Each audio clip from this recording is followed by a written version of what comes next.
Kalau bulan yang dilihat sama, kenapa dua organisasi bisa beda cara kan bulannya sama.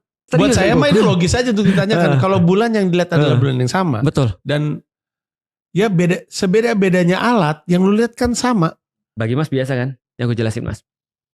Mazhab itu ada 4. Ada 4 mazhab. Maliki, Hanafi, lalu terus kemudian Syafi'i, Hambali. Ini ada 4 mazhab. Dan semua bertanya dengan pertanyaan Mas dan mereka udah debat dari dulu tentang masalah ini. Begitu ya? Iya, debat. Karena Rasul bilang gitu Mas. Hadisnya begini. Kata Rasulullah, berpuasalah kalian ketika kalian melihat bulan yang sama itu. Berpuasalah kalian semua wahai seluruh kaum muslimin ketika kalian melihat bulan yang itu. Bulan yang sama. Seperti pertanyaan Mas.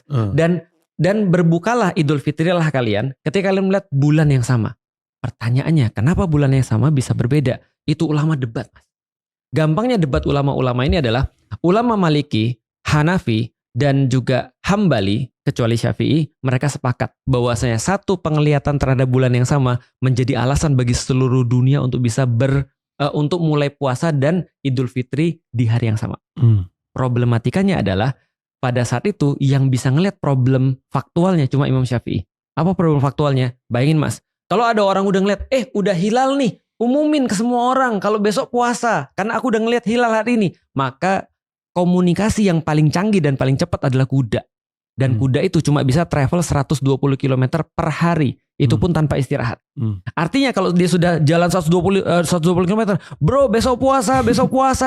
Ganti hari udah. Gitu kan ya.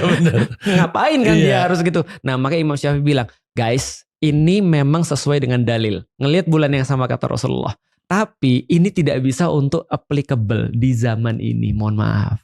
Artinya aku ngasih solusi yang baru. Gimana solusinya? Setiap 120 km lihat bulan yang sama. Maka di dalam Imam Syafi'i dikenal ada perbedaan penentuan hari puasa. Karena perbedaan teknologi. Harusnya zaman sekarang bisa dong. Tapi zaman sekarang ternyata bukan pembahasan agama aja. Tapi pembahasan politik. Maka Indonesia lucu nih. Ada 2 organisasi besar. Tapi organisasi besar ini harusnya dia bilang kita Syafi'i. Harusnya kita berbeda dengan negara lain. Beda guys. Tapi kapan Imam Syafi'i menentukan batasnya adalah batas negara? Imam Syafi'i bilang 120 km dong.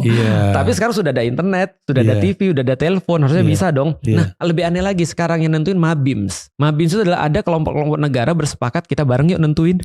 Malaysia, Brunei, Indonesia gitu kan ya, Singapura dan seterusnya. Mereka bikin satu wilayah sendiri, wilayah untuk ngelihat sendiri. Tapi kami beda, mohon maaf dengan yang lain. Padahal harusnya bisa bareng. Secara fikih boleh nggak berbeda? Boleh. Jadi nggak ada dosa.